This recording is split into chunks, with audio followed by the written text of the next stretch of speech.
Yang ketujuh teman-teman sekalian, silaturahim. Silaturahim ini penyebab datangnya rezeki dan memperbanyak. Perlu kita ketahui, silaturahim ini istilah dalam agama kita khusus bagi orang yang punya hubungan darah saja. Bukan semua orang muslim, gitu kan? Kalau seorang muslim umumnya kita mengatakan ukhuwah, persaudaraan. Kalau sila artinya hubungan, rahim hubungan darah, hubungan darah. Makanya kata Nabi SAW, telusuri jalur nasab kalian. Saya sarankan sini teman-teman, mulai malam ini kalau bisa, coba ingat-ingat siapa kakeknya, ayah kakeknya. Kalau ada orang tua kita yang masih hidup, tanya, buat jalur nasab.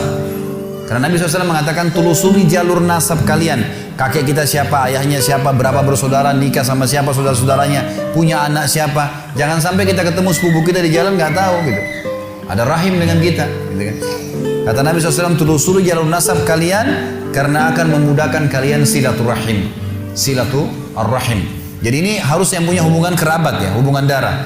Dalam riwayat Bukhari Muslim yang lain kata Nabi SAW, kata seorang sahabat, waktu dia bawa satu kantong dirham, dia bilang, ya Rasulullah, saya punya sekantong dirham, saya mau sedekahkan. Ada dua orang target saya. Yang satu muslim umum, tidak ada hubungan kerabat sama saya. Yang susah, yang satu muslim, punya hubungan kerabat sama saya dan susah. Yang mana saya bantu? Kata Nabi SAW, kalau kau bantu yang punya hubungan kerabat denganmu, maka kau mendapatkan dua pahala. Pahala sedekah dan pahala silaturahimnya. Dan puncak silaturahim teman-teman sekalian adalah kedua orang tua kita. Teman-teman di sini yang pendatang, ya. Juga tentu yang mukim, yang orang yang memang asli di sini. Kalau orang tua Anda masih hidup, jangan sia-siakan. Kejar sedekah paling afdal ke mereka tuh. Silaturahim teman-teman sekalian, pakai stopwatch kalau antum merasa terganggu pekerjaan. Telepon sehari 1 menit aja, 1 menit aja. Telepon tuh ayah, ibu, tanya kabarnya, ayah, ibu baik, ada kebutuhan? Oh nggak ada nak, baik doain ya. Mereka bilang semoga kau selamat nak, sudah luar biasa. Telepon mereka, teman-teman banyak di Indonesia, di Jakarta saya temukan yang memang merantau, akhirnya orang tuanya cuma ditelepon setahun sekali. Ah gampang nanti kalau Idul Fitri mudik sekalian ketemu. Tapi kalau teman-temannya tiap hari telepon, kalau nggak telepon temannya dimarah-marahin, kenapa nggak telepon, tiap hari dicari. Ini gimana cara? Padahal orang tua itu puncak silaturahim. Teman-teman coba renungin. Ada seorang syekh di Saudi, di Jeddah, dia lagi isi pengajian. Kemudian saking pentingnya dia tahu ya, ini orang tua bagaimana. Dia bilang, saya ditelepon oleh seorang laki-laki. Dia bilang, saya nggak kenal. Laki-laki ini bilang, syekh, tolong bantu saya nih, apa jalan keluarnya? Sejam lagi saya akan divonis oleh pengadilan, dipenjara 10 tahun karena saya difitnah. Difitnah, data-data palsu semua dikasih ke pengadilan dan saya difitnah. Apa saran Anda nih? Kira-kira apa yang saya harus lakukan nih supaya Allah bisa menyelamatkan saya? Kata syekhnya ini, saya dengar ceramahnya, dia bilang begini, menarik sekali kisahnya. Dia bilang, apa kau masih punya orang tua yang hidup? Kata orang itu, ayah saya sudah meninggal, ibu saya ada. Kata syekhnya, kau masih bisa keluar dari pengadilan? Dia bilang masih bisa. Baik, sekarang kamu keluar dari pengadilan, singgah di restoran terbaik yang kau temuin, kemudian temuin ibumu, ajak makan siang ibumu. Kata dia, syekh, sejam lagi saya divonis penjara 10 tahun. Bagaimana bisa mau makan lagi sama orang tua? Kata syekhnya, kalau kau mau jalanin saran saya, jalanin itu. Anak ini dalam kondisi dia bingung, tidak tahu apa, maka dia pun singgah di restoran, kemudian dia pergi ke rumah ibunya. Setengah jam kemudian kata syekh, saya ditelepon. Syekh, jazakallah khair, semoga Allah balas Anda dengan kebaikan. Kata syekhnya, kenapa? Dia bilang, saya baru ditelepon oleh pengadilan, ternyata orang yang membuat fitnah buat saya terbongkar kedoknya dan dia sekarang akan divonis 10 tahun. Dan semenjak saya masuk di sini, saya makan sama ibu saya, sekarang saya depan ibu saya, dari pertama saya masuk terus lisannya ibu saya mendoakan, semoga kau selamat nak, terima kasih kau sudah datang bawa makanan. Hanya membawa makanan. Orang tua kita teman-teman sekalian tahu menilai tahu menilai pemberian anak kita. Pemberian kita. Tidak pernah orang tua itu diberi sesuatu yang sederhana seperti teman kita masih bisa marah atau pasangan kita masih bisa merengut. Orang tua selalu berterima kasih dengan apapun yang kita berikan sedikit. Ada seorang anak di Jeddah meninggal dunia.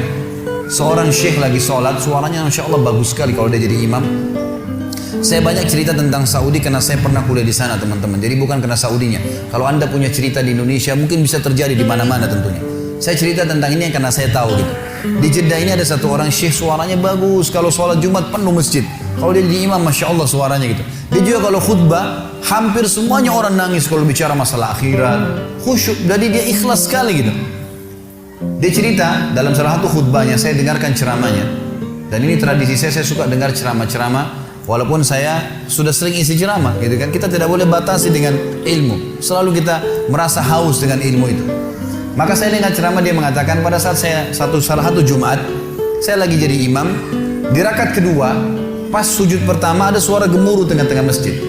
Dia bilang, lalu saya salam, saya tanya, saya pakai mic.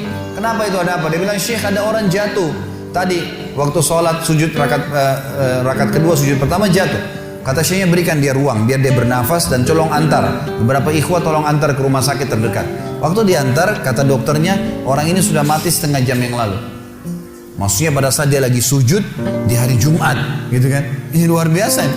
Kata Syekhnya, ini jelas-jelas husnul khatimah. Hadis Nabi SAW, siapa yang meninggal hari Jumat tidak akan kena fitnah kubur. Dan juga dia mati dalam keadaan sholat. Jelas dari ibadah, apalagi lagi sujud kepada Allah SWT. Lalu dia bilang, datang adiknya mengambil jenazah kakaknya. Lalu saya bilang, ini kakakmu datang jauh-jauh sholat di sini karena dia mau sholat dengan saya. Dia mau dengar ceramah, dia mau dengar suara bacaan Al-Quran. Maka saya minta, tolong izinkan saya memandikan jenazahnya. Kata adiknya, baiklah silakan. Datanglah Syekh ini ke rumahnya, dimandikan jenazahnya. Kemudian malam takziah pertama, dan disunahkan 3 malam takziah. Malam takziah pertama, kata Syekhnya, setelah selesai jamu tamu-tamu semua, gitu kan, tamu datang mendoakan, mereka membawa makanan lalu mereka pulang.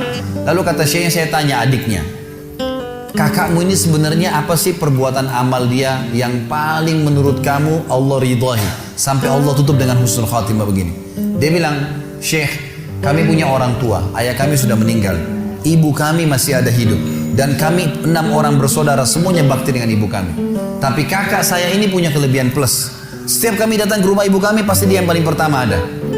Sisirin rambutnya, aturin bajunya, laki-laki ngurus gitu. Orang tuanya, ibunya dirawat betul sama dia.